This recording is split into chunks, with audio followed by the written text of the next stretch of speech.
안녕하세요. 오늘도 직업 상담하기입니다. 오늘 공부를 하시면 상담하고 이제 거의 끝나가요. 근데 양이 많습니다. 심리학도 그렇고, 그리고 이제 이론들이 워낙에 많아서 아마 들으면서 책을 시중에 파는 교재를 사서 놓고 보시더라도 조금은 어려움이 있으실 거예요. 그래도 읽고 이해하고 하시면 돼요. 예.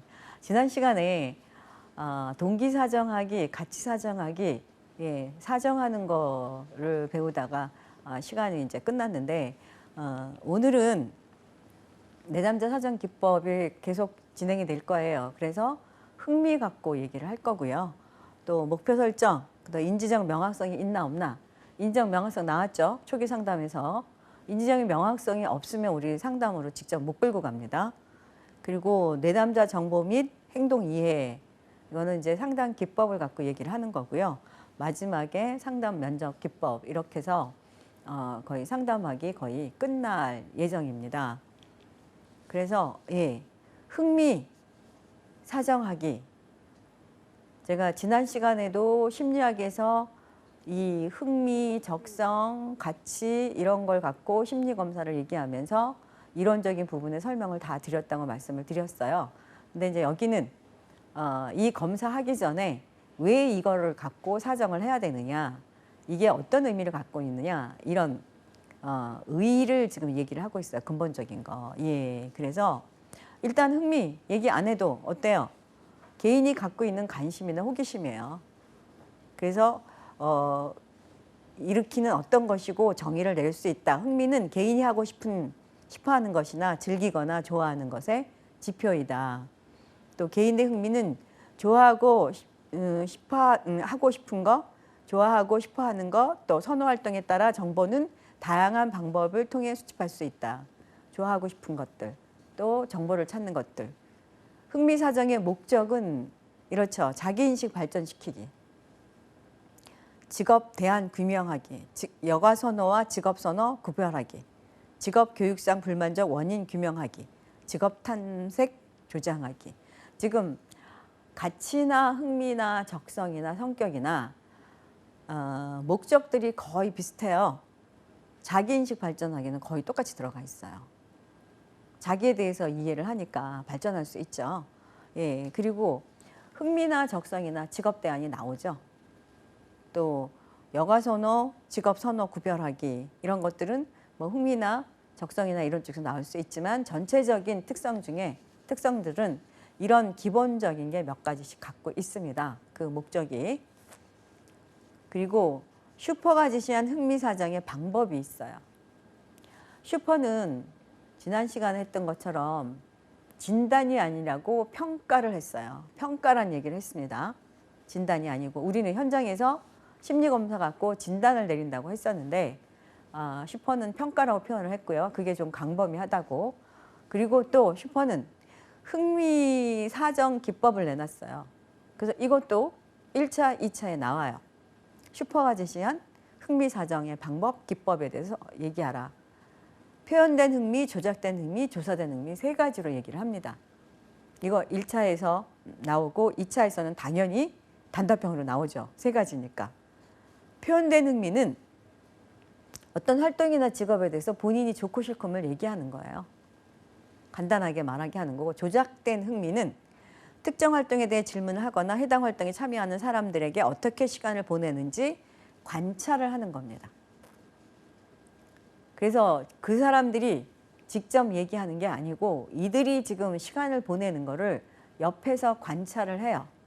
그렇기 때문에 어느 면으로 저는 요거 설명할 때 항상 이 얘기를 하거든요. 맞을 수 있을지 안 맞을 수 있을지 모르지만 일단 관찰자가 있잖아요. 그럼 이 사람이 객관적인 입장으로 늘 수도 있고 주관적인 입장으로도 늘 수 있습니다.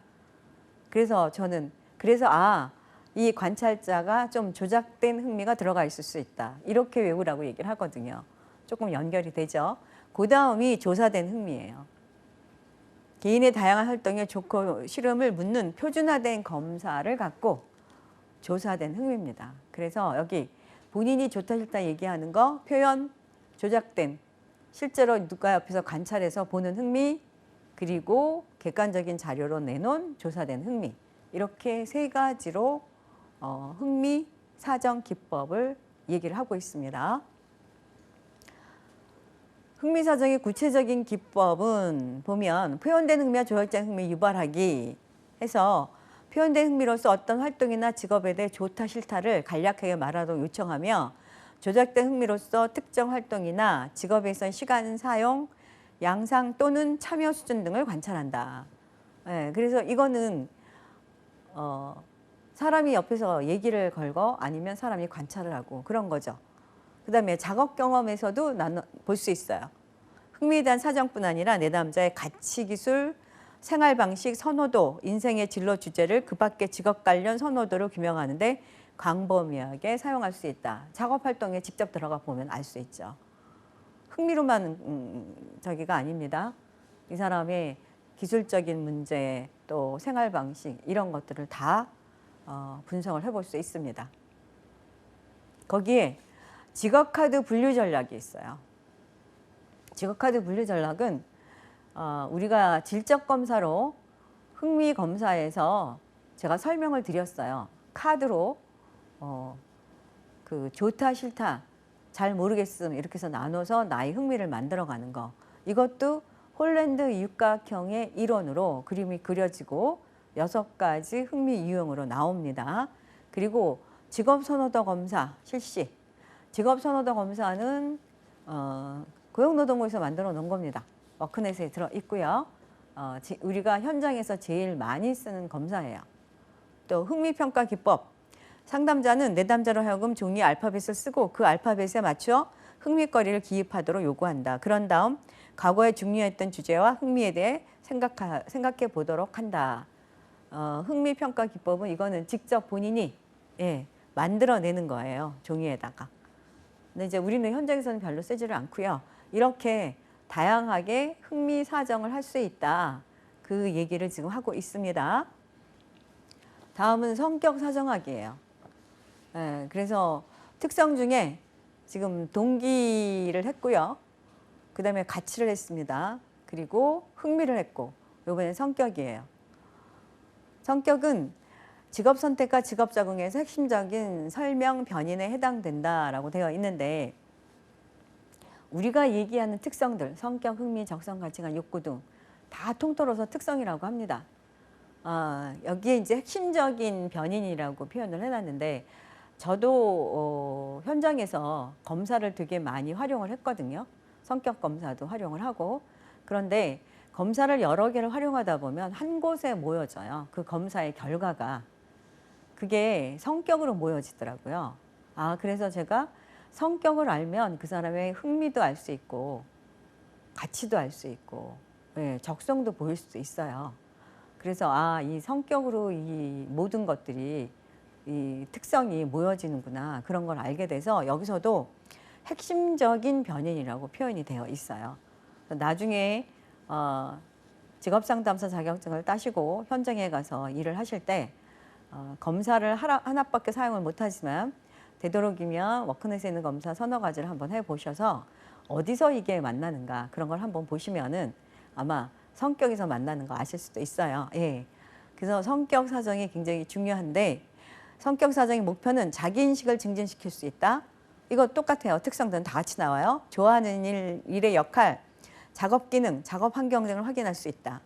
작업의 불만족의 근원을 확인할 수 있다. 홀랜드 유형, 홀랜드가 6가지 기본적인 성격 유형을 제시했습니다. 홀랜드 이론은 원래 홀랜드 이론을 공부할 때 심리학에서 제가 흥미 이론으로 보지 말고 6가지 성격 유형론으로 보라고 말씀을 드렸어요. 그래서 이 홀랜드의 육각형의 이론은 원래는 성격 이론으로 봅니다. 그러면서 흥미 이론으로 봐요. 그러니까 성격과 흥미가 같은 이론이죠. 그러면 제가 좀 전에 말씀드린 성격을 보면 이 사람의 흥미가 보여지는 게 그죠? 찾아낼 수가 있다는 거죠. 홀랜드의 유형 6가지. 6가지 이거 우리 심리학에서 열심히 제가 설명을 드렸습니다. 심리학에서의 알고 있는 이론들은 현장에서 쓰기 때문에 제가 제대로 알고 계셔야 된다고 말씀을 드렸어요. 그리고 공부가 이 공부밖에 없어요. 직업상담에 대한 공부는, 이론은. 이 지금 직업상담사 2급 공부하시는 이 5가지 과목의 교재, 시험 교재에 이것밖에 없습니다. 그래서 시험만 보려고 공부하시는 거 말고요. 현장에서도 내가 이 이론을 그대로 쓰겠다고 좀 생각을 해보시면 될 것 같아요. 그래서 홀랜드 이론이 또 나와서 제가 이론의 중요성을 말씀을 드렸어요. 6가지. 현실형, 수능적인, 솔직한, 겸손함, 꾸밈 없이 순수함, 실용적인. 이거 성격으로 얘기를 했습니다. 그러면 흥미는 뭐예요? 흥미는 기계 쪽이죠. 도구를 만지는 걸 좋아하는 거죠. 그 다음에 탐구형, 호기심이 많은, 분석적인, 비판적인, 지적인, 신중한. 그럼 탐구형의 대표적인 흥미 코드에서 내놓은 거는 연구하는 거예요. 그리고 예술형, 표현이 풍부한, 독창적인, 비순영적인, 이상적인, 직관적인 성격을 얘기합니다, 지금. 그리고 흥미에서는 예술가가 나왔죠. 사회형, 설득력 있는, 협조적인, 관대한, 남을 도와주는, 사교적인. 흥미에는 뭐가 추천이 됐냐? 사회복지사, 직업상담사. 사람을 상대로 하는 일들이 추천이 됐어요. 진취형, 모험적인, 야망이 있는, 지배적인, 낙관적인, 충동적인. 진취형의 대표적인 직업이 뭐예요? 흥미가. 흥미면서 직업이 경영, 영업이에요. 남 설득시켜서 끌어가는 거. 그리고 관습형은 수능적이고 양심적인, 보수적인, 질서정연한, 지구력 있는 이런 성격을 갖고 있어요. 그래서 홀랜드 육각형의 흥미검사에서 여기서 추천되는 직업들이 대표적인 게 공무원, 은행원, 관리직 이런 것들이었었어요. 그래서 이거 지금 여기서는 성격으로 얘기를 하지만 결국 그 성격 안에 그 흥미에 맞는 직업들이 우리 흥미검사에서 얘기를 했습니다. 같은 내용들인데 여기는 지금 성격적인 부분으로 얘기를 하고 있어요. 그 다음에 현장에서 제일 많이 쓰는 검사입니다. 마이어스 브릭스의 성격 유형 검사 MBTI. 예. 근데 이거는 우리가 현장에서 잘 못 써요. 왜 그러냐? 이거는 돈을 주고 사야 됩니다. 근데 이제 직업상담사 자격증을 따시고 현장에 가서 일을 하실 때 내 성격이 뭔가 하고 싶어 하세요. 검사를. 기회가 되면 한번 해보세요. 그리고 나부터 이해를 해야 내담자랑 상담이 가능해요. 사실은. 내 성격을 완전히 이해를 해야. 내 성격이 상담을 할 수 있는 성격이 아닌데도 상담을 가서 하고 있으면 내담자한테 별로 좋은 영향력을 주지를 않을 수 있죠. 있습니다. 저 같은 성격이 1:1 상담은 가능한데 집단 어렵다고 표현을 했었죠. 그래서 융의 분석심리학에 의한 심리 유형론을 토대로 고안된 성격검사입니다. 직업 장면에서 활용 가능한 객관적 검사로 자기보고식의 강제 선택 검사예요. 또 내담자가 선호하는 작업 역할, 기능, 환경을 찾아내는데 유용하다. 또 4개의 양극 차원과 각 자원별 2개의 선호 중 한 부분에 대해서 개인이 할당 분류하는 방식이다 라고 되어 있어요. 근데 원래는 성격을 갖고 어떤 직업을 선택하라, 직업하고 연결을 해서 상담은 별로 안 좋다고 얘기는 해요. 제가 성격 공부를 할 때. 그런데 성격대로 생활을 하고 성격대로 직업 생활하고 성격대로 살아가잖아요. 그러니까 근본적으로 성격을 알아야 된다는 거죠. 그리고 제가 검사를 해보니까 그 성격에서 그 흥미가 나오고 그 가치가 나오고 그러다 보니까 버릴 수가 없어요. 지금 그래서 여기도 그런 얘기예요. 작업 역할, 기능, 환경 이런 게 있다. 여기 4가지 방향이 있어요. 에너지 방향, 또 정보 찾는 방향 이렇게 해서 심리학에서 성격에 관련된 거를 제가 설명을 많이 드렸어요. 그래서 여기서도 4가지 방향이고 뭘 하는가 그것만 간단히 설명을 드리겠습니다. 에너지 방향이에요. 세상에 대한 일반적인 태도. 에너지가 바깥으로 나와 있느냐 안으로 들어가 있느냐. 그래서 외향이냐 내향이에요. 지금 사람과 사건 등 외부 세계에 관심이 있는가. 외형, 내향은 관념과 내부 반응 등 내부 세계에 관심이 있는가. 그래서 외향과 내향, 에너지가 밖에 있는가, 안에 있는가, 이걸 갖고 얘기합니다. 그래서 내가 에너지가 없어지면 에너지 충족시키는 방법도 여기서 나와요. 외양들은 사람 만나요. 내양들은 가서 자요. 그래서 내양으로 상담하시는 사람들 경우는 스트레스가 풀리지가 않기 때문에 나름 또 스트레스를 푸는 방법을 찾으셔야 돼요. 잠을 잔다고 해결되는 건 아닙니다. 그 다음에 인식 기능이에요. 정보를 어떻게 받아들이냐예요. 지각적 저는 정보 수집적 과정이에요. 감각형 직관형입니다. 감각은 오감을 갖고 하는 겁니다. 보고 먹고 만지고 냄새 맡고 듣고. 그리고 직관은 직관이에요. 그냥 스쳐 지나가면서 보여지는 거. 그렇게 해서 정보를 어떻게 자기 걸로 만드느냐. 그거의 질문입니다. 그리고 판단 기능은 결정하는 거예요. 그래서 사고형과 감정형이 있습니다. 사고형은 논리와 이성에 맞게 자기중심적으로 맞다 틀리다를 갖고 결정을 하는 거고요. 감정형은 개인의 가치에 따라 다른 사람의 영향을 받아서 결정을 하는 사람들이에요. 그러면 상대편 중심이에요. 근데 성격을 갖고 너는 이런 직업을 해라 저런 직업을 해라 라고는 연결시키지 말라고 하긴 하지만 여기서의 여기서의 그 판단 능력을 갖고 보면 대다수가 상대편한테 결정을 하는 남 중심으로 하는 분들이 남을 위한 서비스 업종의 일들을 많이 하세요. 그래서 저는 사고 기능을 쓰기 때문에 내 입장으로 맞다 틀리다예요. 그래서 저 서비스 쪽에 완전히 순수한 서비스 같은 경우는 잘 못한다고 아마 심리학할 때 말씀을 드렸을 거예요. 이런 것들을 찾아낼 수 있는 거예요. 그 다음에 마지막이 생활 양식 및 이행 양식이에요. 판단형과 인식형인데 판단형은 일을 빨리 끝내려고 일을 빨리 진행을 시키는 거예요. 인식형은 정보를 더 수집하려고 애를 쓰는 팀. 그러니까 내가 더 완벽하게 뭔가를 만들어내야 돼. 그래서 정보를 내가 더 수집을 해야 돼. 판단형은 딱 스케줄 시간에 맞춰서 일을 하려고 노력하는 사람들이에요. 그래서 제가 이걸 갖고 결과 중심적, 과정 중심적 얘기를 합니다. 판단형들이 결과 중심적이죠.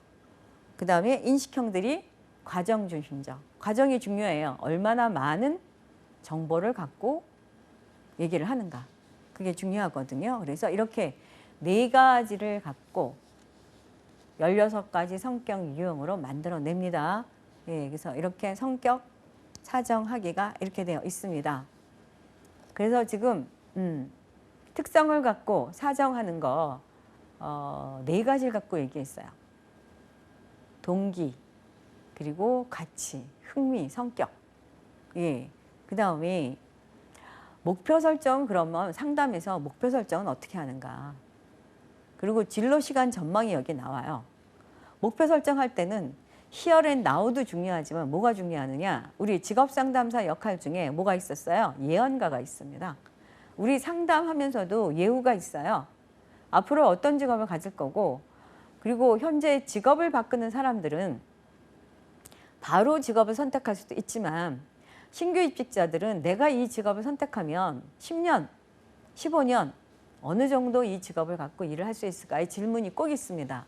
그래서 목표 설정할 때 진로 시간 전망에 미래가 같이 들어가 줘야 돼요. 그렇지 않으면 안 되거든요. 그래서 지금 목표 설정 및 진로 시간 전망에 관련된 얘기입니다. 목표 설정에 있는 목표는 상담의 방향을 제시해 줘요. 그리고 내담자 욕구들에서 결정이 돼요. 목표는. 또 내담자 상담 간의 협조적인 과정이고 서로 협조해서 이 목표 설정이 나와야 됩니다. 상담자의 개입이 필요한 이유는 내담자가 명확하고 구체적인 목표를 설정하도록 돕기 위해서이다. 우리는 가이드 역할을 하는 거거든요. 직업 상담사는. 그들 위에 서 있는 게 아니에요. 나중에 이제 직업을 찾아 들어가서 직업 상담사로 일하실 때 보시면 아, 정말 직업을 못 찾는구나. 찾는 방법을 모르는구나. 근데 우리가 그거에 관련된 일을 하고 있기 때문에 우리는 알고 있어요. 근데 뒤돌아보면 우리가 직업 상담사 하기 전에 우리가 우리 직업을 어떻게 찾아갔을까요? 몰라요. 모르잖아요. 어떻게 찾는 방법을. 그래서 그들이 명확하게 구체적으로 직업을 찾아가서 목표 설정할 수 있도록 돕는 게 우리의 역할이에요. 그리고 목표 설정의 용도는 상담의 방향을 제공하고요. 또 상담 전략 선택 및 개입에 관한 기초를 제공하고 상담 결과를 평가하는 기초를 제공한다. 목표 설정의 용도는 있어야 되잖아, 목표가. 이게 내가 진로를 결정하는 건가, 아니면 내가 취업으로 들어가야 되는 건가, 아니면 직업 훈련으로 가야 되는 건가. 이렇게 목표 설정이 있어야 됩니다. 그리고 상담의 바람직한 목표 설정은 목표는 구체적이어야 돼요. 네. 나는 언제쯤, 언제 내가 하고 싶은 직업, 이 직업을 들어가서 취업하고자 한다. 이렇게 구체적이어야 됩니다. 그래야 진행이 돼요. 그냥 두리뭉실하게 하면 안 된다라는 거예요. 그리고 실현 가능해야 돼요. 네. 제가 지금 의사하고 싶다 그래서 의사가 되겠어요? 안 되죠. 실현 가능한 걸 해야 됩니다.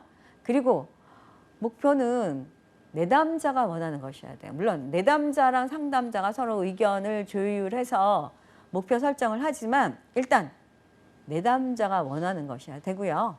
그리고 내담자의 목표는 상담자의 기술과 양립 가능해야만 돼요.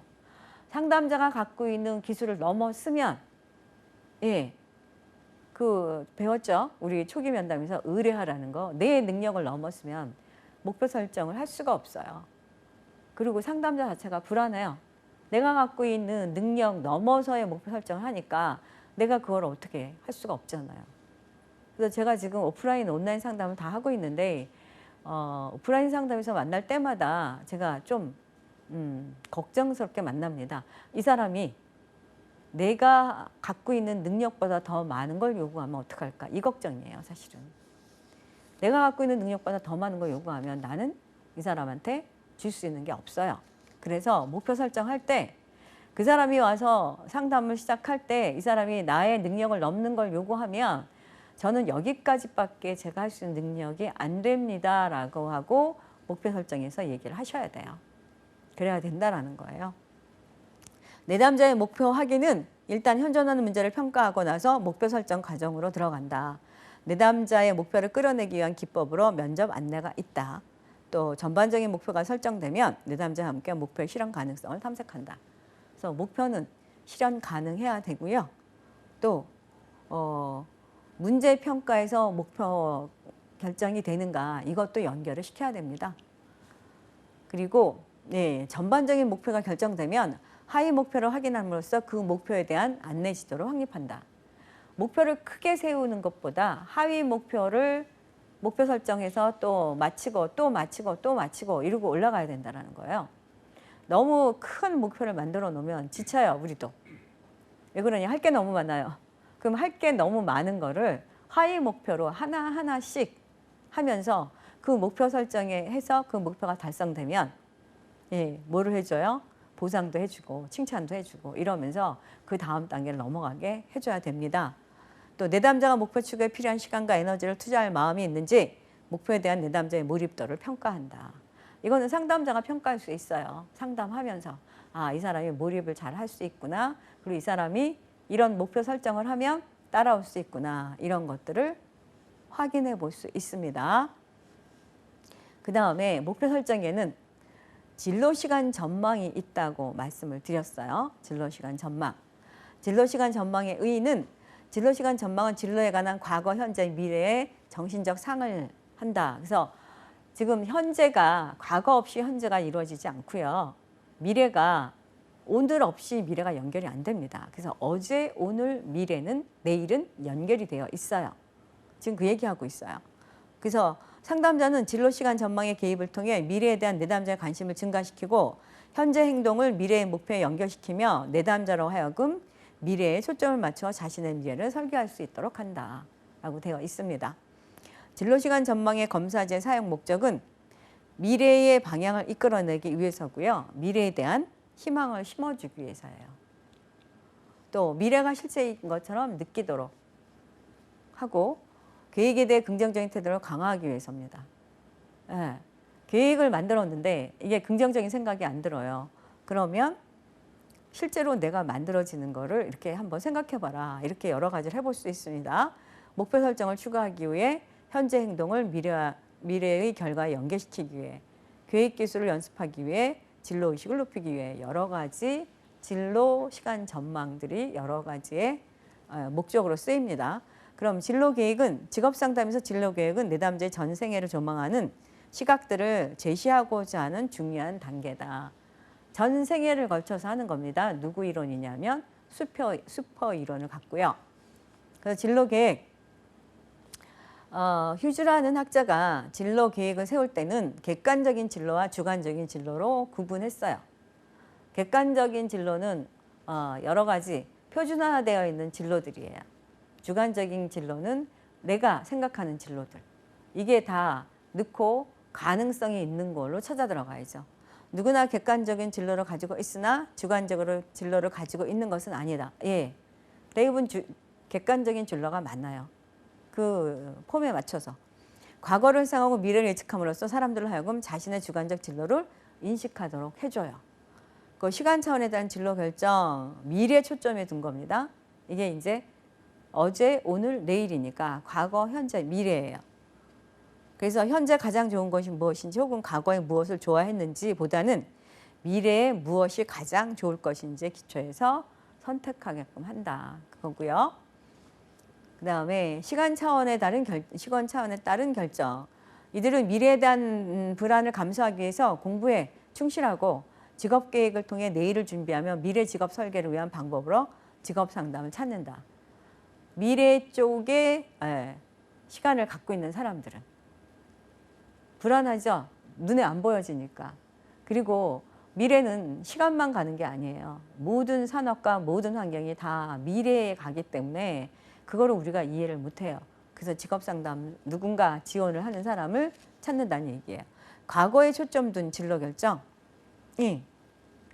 과거에 초점을 두는 사람은 가족의 전통에 부합하는 직업을 찾는 것에 대해 더욱 많은 고심을 하며 타인의 자신의 역할이 결정되는 경우 스스로 그 역할을 수행하는 경향이 있다. 그러니까 본인이 결정을 못해요. 남이 결정해주고 또 부모의 대리만족도 들어오고. 예.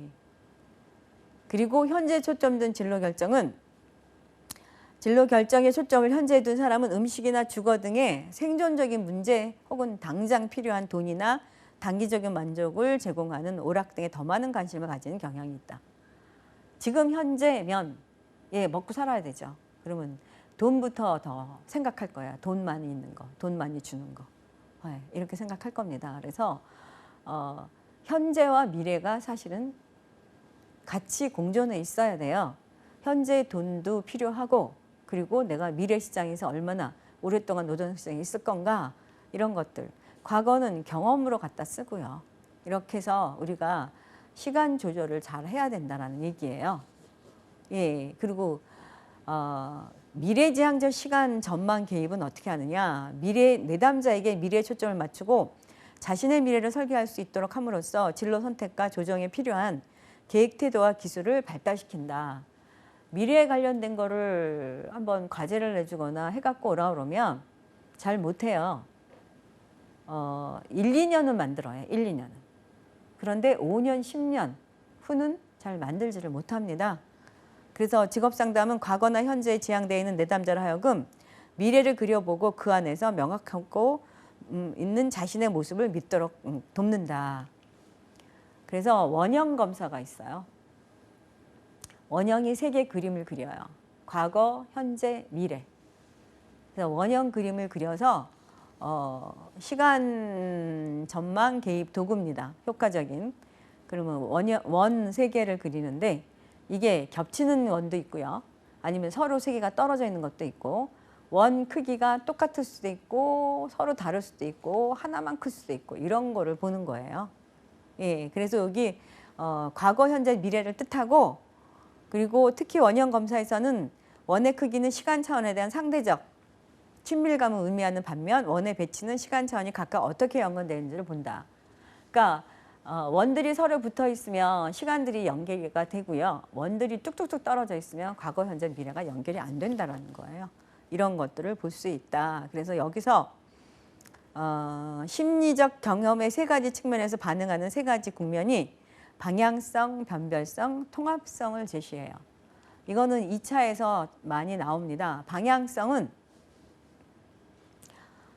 시간 차원의 전망으로 과거, 현재, 미래가 삶의 질에 대해 무엇인가 다른 측면을 기여한다는 원리를 기초로 해요. 그래서 미래지향적인 증진을 시키기 위해서 미래에 대한 낙관적인 입장을 구성하는 것을 목표로 한다. 그래서 이거는 과거, 현재, 미래를 다 합쳐서 다른 측면을 기여한다라는 거고요. 변별성은 시간 차원의 사건의 강도와 확장의 원리를 기초로 한다. 그 시간 내에 변별이니까 이 사건의 강도, 확장 서로들 비교하는 거죠. 미래를 현실처럼 느끼도록 하고 미래 계획에 대한 정적적 태도를 강화시키며 목표 설정이 신속히 이루어지도록 하는 것을 목표로 한다. 통합성, 시간 차원의 관계성 원리를 기초로 하는데 현재 행동과 미래 결과를 연결시키며 계획한 기법의 실습을 통해 진로 인식을 증진시키는 것을 목표로 한다. 관계성은 과거, 미래, 현재가 연결이 되어 있다고 했죠. 그래서 이것도 통합성. 과거보다는 현재와 미래를 결과시켜서 통합을 시키면 진로 인식을 증진시킨다. 이 얘기입니다. 원이 상대적 배치에 따른 시간 관계성. 어떤 것에도 접해 있지 않는 원들. 뚝뚝뚝 떨어져 있는 거. 시간 차원의 고립을 의미하고요. 미래의 향상을 위한 어떤 시도도 하지 않는데요. 근데 이걸 제가 현장에서 한번 해봤어요. 근데 많이 나와요. 뚝뚝뚝 떨어져 있는 거. 삼각형이 세 개의 원이 딱 그 포물선을 그리면서 세 개가 붙어 있는 거.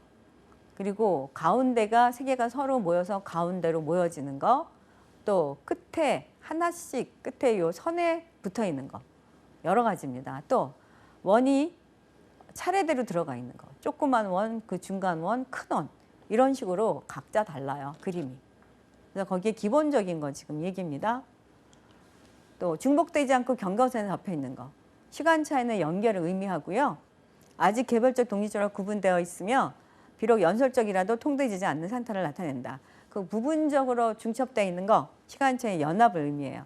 과거, 현재가 미래에 영향을 미친다음을 나타낸다. 특히 현재와 미래의 원이 중첩된 부분은 현재 상황에서 미래에 대한 예측 및 전망과 연관된다. 그래서 어떤 게 더 뚝뚝뚝 떨어진 거는 아무 생각도 없는 거고 일단 이렇게 중첩된 거는 현재와 미래가 연결이 되어 있는 거고 중첩되지 않고 경계선에 하나의 점으로 붙어 있는 거는 시간차의 연결은 의미하지만 아직 독립적이라고 생각을 못한다. 뭐 이런 것들이 보여진다라는 거예요. 그리고 완전히 중첩된 원, 아까 원들이 쫙쫙 그려져서 거기에다 포개져 있는 거, 그 얘기입니다. 그래서 4차원의 통합을 의미하고 과거, 미래의 원은 현재 원 안에 중첩시킴으로써 오로지 현재에서 과거를 기억하고 미래를 예측한다음을 나타낸다. 어떤 게 더 좋은지는 모르겠어요. 그래서 미래 시간 전망은 그런 분위기를 갖고 있기 때문에 그걸 갖고 상담할 수 있는 요인이 많습니다. 이제 인지적 명확성에 대한 얘기를 할 거예요. 인지적 명확성이 있나 없나인데 이거는 간단하게 설명을 좀 하고 넘어가려고 그래요. 많은 얘기가 하기는 그렇고 인지적 명확성이 대부분이 우리가 상담을 할 때 인지적 명확성이 있는 사람들이 와요. 인지적 명확성이 없는 사람들은 개인 상담을 하고 개인 상담이 끝나서 그게 어느 정도 복구가 되거나 이럴 경우에 직업 상담으로 들어와요. 그래서 저희 대다수는 직업 상담을 하는데 인지적 명확성이 없는 사람들은 별로 없습니다. 그런데 이제 약하게 보이는 사람들이 있어요. 그러니까 이제 본인들이 결정을 잘 못하고 이게 내가 상담을 하라는데 뭔지 모르겠고 이런 경우들이 있습니다. 그럴 경우에는 우리가 상담 내담자에 들어가 있긴 한데 뭐 그게 너무 깊거나 이러면 저희 상담이 어렵죠. 그래서 그 인지적 명확성에 관련된 얘기예요.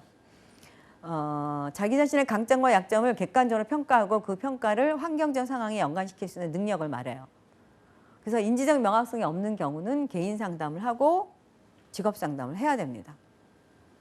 그래서 인지적 명확성 문제 원인과 직업 상담 과정에서 정보 결핍이 있어요. 인지적 명확성의 4가지로 얘기를 하는데 정보 결핍은 우리도 갖고 있을 수 있습니다. 근데 그게 얼마나 깊이 있느냐 이 질문이에요.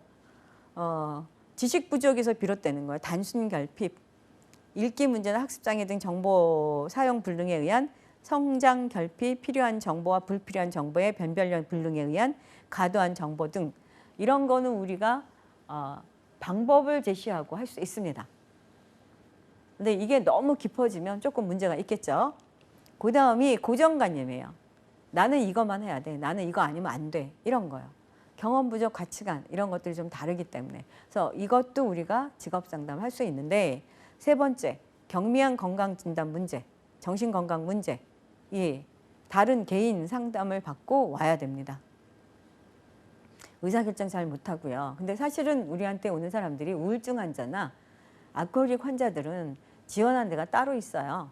근데 이제 약하게 보이는 사람들, 그래도 개인 상담이 필요한 사람들은 우리가 우리의 권한을, 우리의 능력을 넘어서기 때문에 할 수가 없는 거죠. 그래서 경미한 정신건강 문제, 그리고 심각한 정신건강 문제, 다른 치료 직업 상담을 실시하는데 여기에 이제 심각한 문제나 경미한 문제에 뭐가 있냐면 배우자 죽음, 또 자녀 죽음, 그리고 실업 이것도 우리한테 인지적 명확성을 낮게 만들 수 있어요. 그래서 제일 지금 우리한테 충격을 주는 게 배우자 죽음이래요. 그 다음에 자녀 죽음, 그 다음이 실업이에요. 근데 우리가 실업자를 대상으로 심리검사를 하고 있잖아요.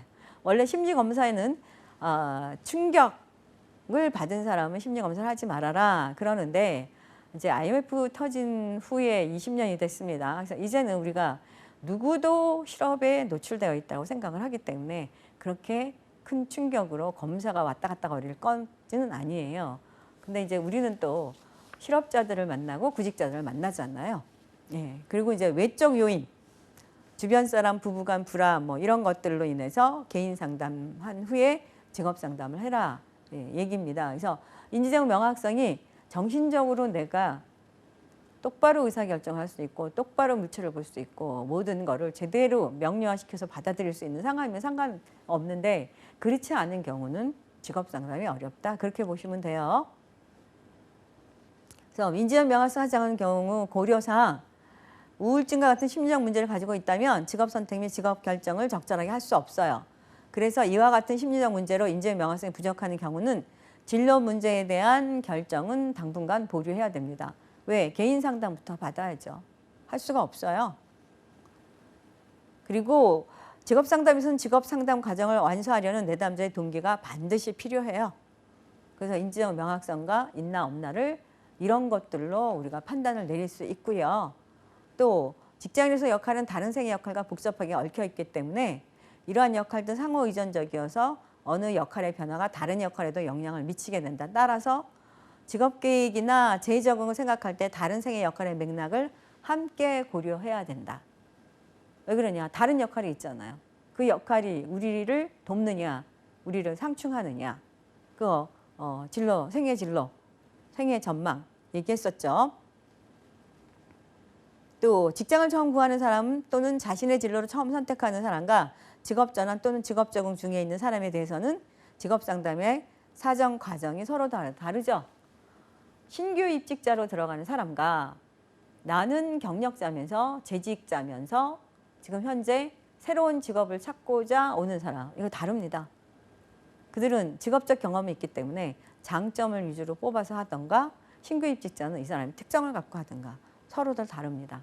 이 사람들이 갖고 있는 보유 기술이 다르기 때문에 그래서 인지적 명확성 부족한 내담자의 중요 유형 및 개입 방법인데 이거는 제가 그냥 읽고만 넘어갈게요. 왜 그러냐? 이거 기출문제에 나오긴 하는데요.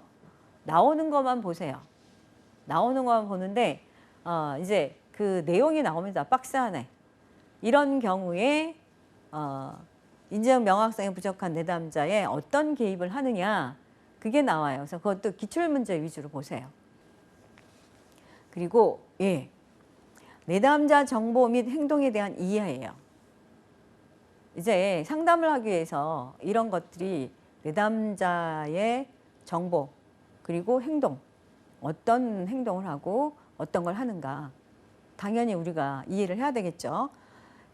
내담자의 행동의 이해과 해석을 통해 정보를 수집하게 되며 그 과정에서 다음과 같은 문제에 직면하게 된다. 방어적이고 도피적인 것은 어떤 것인가? 근거 없는 믿음과 왜곡된 사고의 결과는 어떤 것인가? 그와 같은 정보와 행동에 대치하는데 어떤 기술이 필요한가? 이런 것들이 보여질 수 있다라는 거죠. 이거는 지금 이론적인 부분을 많이 넣고 한 건데 우리는 왜 이 사람이 굉장히 회피하려고 그래? 그리고 왜 이렇게 합리적인 생각을 안 해? 이렇게 할 수 있다라는 거예요. 그런 생각을 갖게 되죠. 상담을 하면서. 이 사람의 행동이나 이 사람의 정보, 어떤 정보를 보고 이런 행동을 하는구나. 그거를 이해할 수 있게끔. 이거 상담하는데 도움이 되기 때문에 우리 그 상담 기법 안에 들어갑니다. 그래서 내담자의 정보 행동에 대한 이해의 필요성이 내담자 정보들이 의미하는 것이 무엇인지 이를 어떻게 해석할 것인지 내담자로 하여금 자신의 목표와 문제에 적절히 대응하도록 어떻게 처방을 내릴 것인지가 파악이 돼야 돼요. 그래야 진단을 내리죠. 그래서 변덕이 심한 성격, 근거 없는 믿음, 왜곡된 사고, 동기 문제 등 맞서 직업 상담의 진행이 보다 순조롭게 이루어지도록 한다. 그래서 여기 내담자 정보 및 행동에 대한 이해 기법, 여기 지금 8가지나 9가지가 나와 있습니다. 그래서 이것도 1차, 2차에 기출이 됩니다. 그래서 이것도 9가지 정도를 내가 외워서 써야 되는 거, 이건 아니에요. 그래서 1차 기출에 나오는 거, 이럴 때 이런 기법을 쓰는구나 라고 보시면 되고요. 또 2차에서도 질문을 던져요. 몇 가지에 대해서 써라. 그러면 기억나는 거 쓰시면 돼요. 일단 첫 번째, 가정 사용하기입니다. 가정의 사용법은 가설에 결정되며 이를 통해 내담자의 행동을 추측하는 거예요. 내담자의 특정 행동이 이미 존재했다라고 하여서 질문을 던지는 거예요. 이 사람의 이런 행동이 예전에 벌써 만들어졌어. 그럼 왜 그랬을까? 그래서 가정하는 거예요. 이 사람이 그때 이 행동이 만들어졌구나. 그럼 무슨 일일까? 이렇게 물어보라는 거고요. 내담자 행동에 대한 가정은 내담자의 대답과 관련 없이 이미 그런 행동이 구체적으로 표현되었기 때문에 질문 던져서 우리가 이 사람이 이런 가정을 사용하네? 라고 할 수 있는데 이런 게 있네? 라고 할 수 있는데 그게 아니고 질문을 던지는 게 아니고 그 사람이 상담하면서 하는 행동에서 우리가 찾아낸 거예요. 이 사람은 이런 행동을 하고 있구나. 이런 게 있어. 그래서 가정 사용하기입니다. 또 가정에는 단순한 지시가 필요해요. 당신은 계획을 가지고 있나요? 직업이 마음에 드십니까? 직업 상담을 해야겠다는 결정했나요? 그래서 가정 사용하기가 첫 번째입니다. 두 번째가 의미 있는 질문 및 지시 사용하기예요. 가정법을 지지하는 의미 있는 질문과 지시를 사용하는 기법으로 이때 질문은 강제적인 응답의 의지를 담기보다는 공손한 명령의 형태로 한다.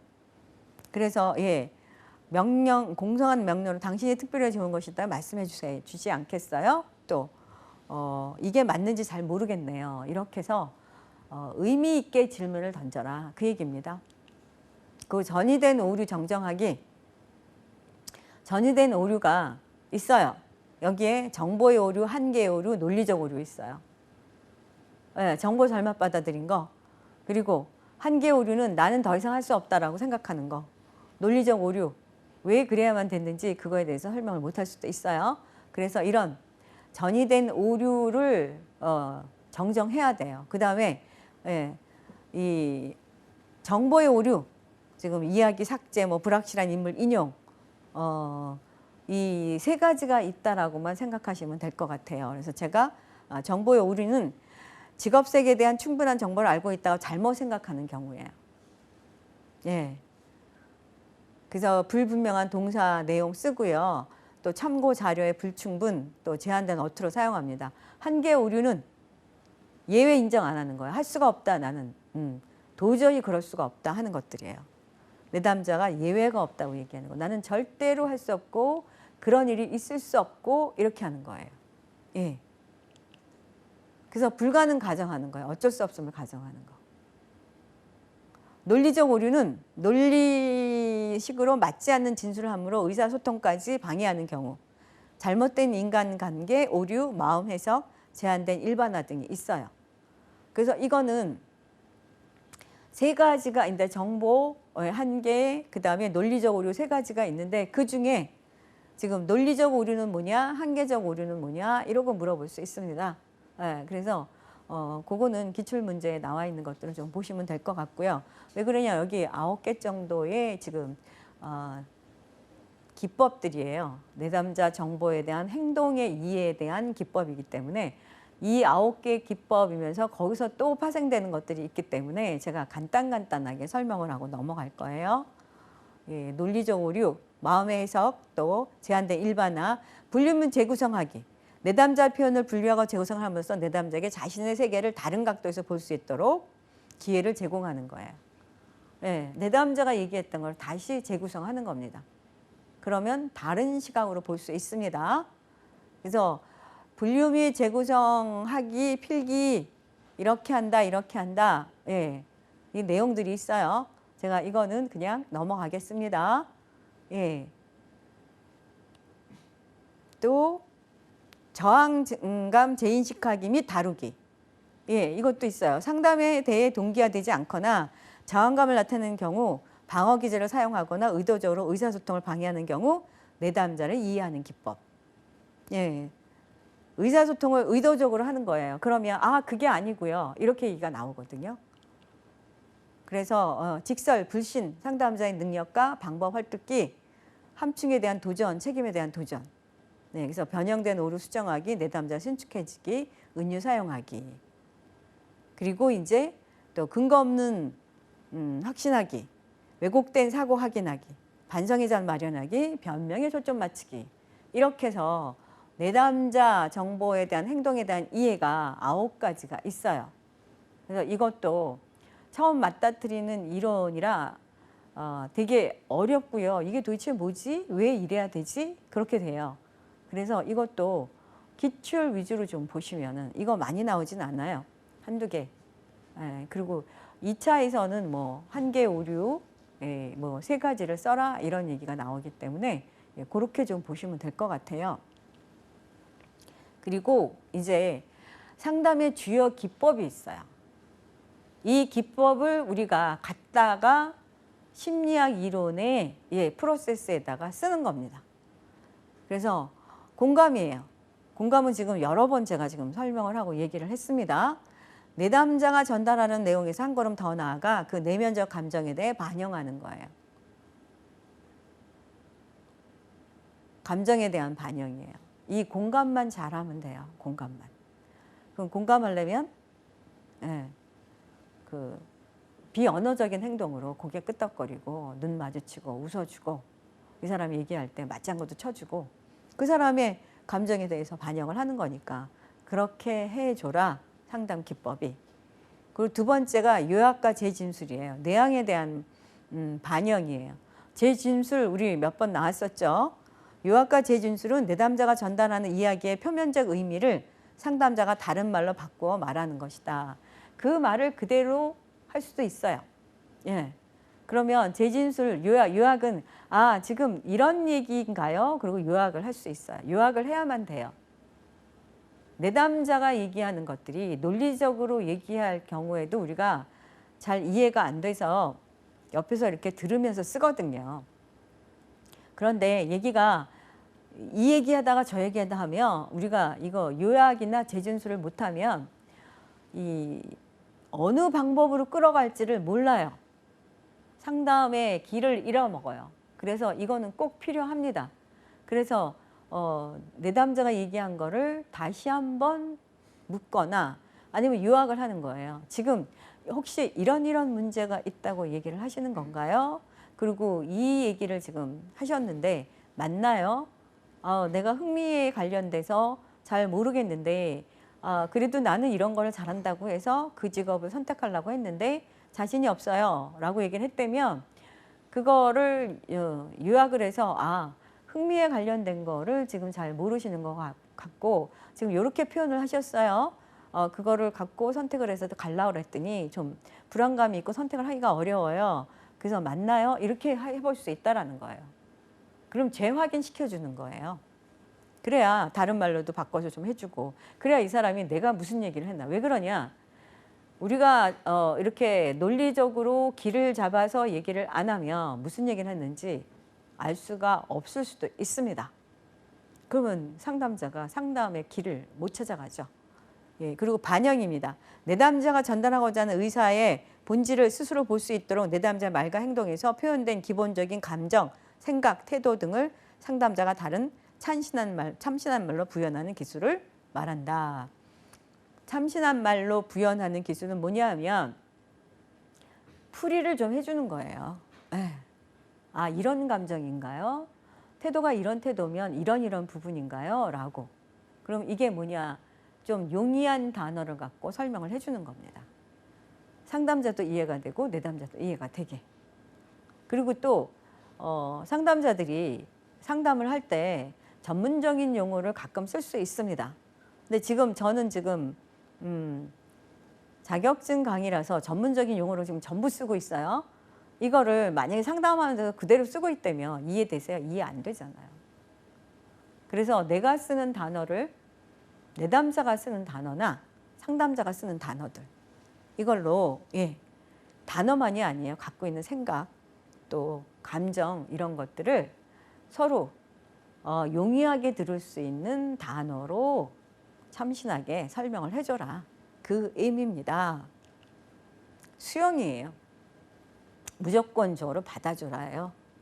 집중하고 내담자의 인격적으로 존중하고 있음을 보여주는 기법이에요. 여기에서 뭐 비판적으로 나가거나 그건 아니죠. 그러니까 내담자가 무슨 얘기를 하든 수용은 이렇게 해야 돼요. 내가 지금 남하고 얘기를 할 때 그 사람이 얘기하는 거를 나는 틀이 있어요. 나만의 틀이. 거기는 나의 합리적인 틀입니다. 내 합리적인 틀에 넣어봐요. 근데 그게 이 사람 얘기하는 게 맞는 경우도 있고 안 맞는 경우도 있습니다. 그러면 안 맞는 경우라도 우리는 상담자라 고개를 끄덕거리고 맞장구를 치면서 들어줘야 되는 거예요. 그리고 다 들은 후에 아, 얘기 잘 들었습니다. 맞아요. 그런데 선생님, 그러고 다시 얘기를 할 수 있는 거죠. 그래서 이 수용은 무조건적으로 받아들여라. 비판하면 안 됩니다. 그 다음에 경청이에요.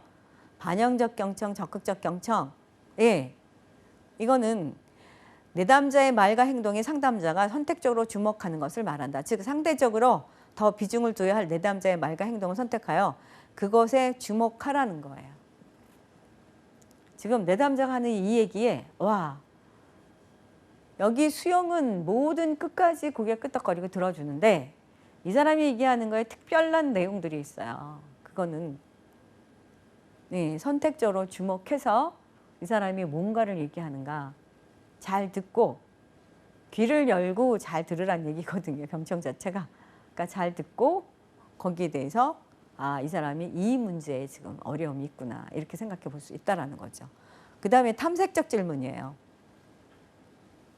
상담자가 자신의 관심을 충족시키기 위해 하는 질문이 아니라 내담자로 하여금 자기 자신과 자신의 문제를 자유롭게 탐색하도록 함으로써 내담자의 이해를 증진시키는 개방적 질문이다 라는 얘기예요.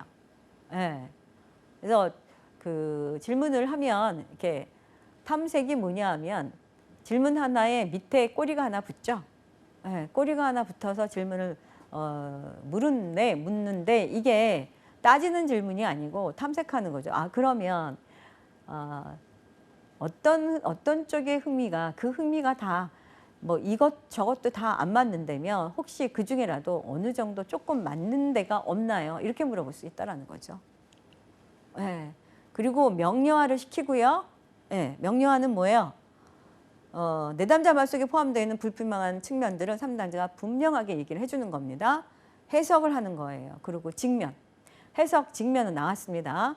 예, 그래서 그 말씀을 지금 드리고 있고요. 또 저항이 나와요. 상담할 때. 그 저항에 관련된 거. 또 내담자가 전혀 동기가 되지 않거나 저항감을 나타내는 경우 저항의 목적이 무엇인지 파악하도록 하고요. 상담하면서 침묵이 들어와요. 예. 이게 상담자한테 적대감이 있어서 침묵이 들어올 수도 있고요. 또 저항이나 불안 때문에 들어올 수도 있습니다. 그래서 그것도 상담 기법에 침묵이면 무조건 말을 시키지 말고 어느 정도 기다려줘야죠. 그래도 그게 길어지면 이제 상담자가 일단 끌고는 가야 되고요. 예. 이렇게 해서 주요 면접. 예. 그리고 여기 지금 선택적 의사결정이 있는데, 예. 이거는 의사결정하는 이 학자들이에요. 타이드만과 오하라, 힐튼, 브룸. 또 기술적 갤라트나 지토스키 모형 이렇게 해서 학자들만 질문을 던져요. 그래서 제가 그냥 간단하게 넣어놓은 거예요. 그리고 이제 합리적인 의사결정, 직관적인 의사결정, 의존적인 의사결정. 의사결정이 있습니다. 이거는 우리가 의사결정할 때 쓰는 결정들이라 요 내용들이 나중에라도 보시면 알 수 있어요. 그리고 이거는 색깔을 갖고 의사결정하는 겁니다. 예, 그래서 이제 제가 상담하기 다 끝났어요. 근데 이제 지금 3가지 과목을 제가 강의를 했었는데 상담 심리는 전체적으로 같이 보고 공부를 하시라고 말씀을 드렸어요. 흐름을 보시라고 했고요. 학자들이 겹치는 학자들이 있습니다. 상담학까지 들어보니까 겹치죠. 이론들이 겹치죠. 예, 상담학에서는 그런 학자와 상담학 이론과 그리고 상담 기법 그리고 심리학에서는 심리 검사 이런 것들로 연관이 되어 있으니까 제가 마지막으로 말씀드리는 거는 외우지 마세요. 일단 전체적으로 읽고 넘어가세요. 이해를 먼저 하시고 그리고 문제를 들여다보세요. 그래야 어려운 문제들도 해결이 됩니다. 지금 제가 여기까지 설명을 드렸고요. 도움이 많이 되셨으면 합니다. 고생들 하셨습니다. 감사합니다.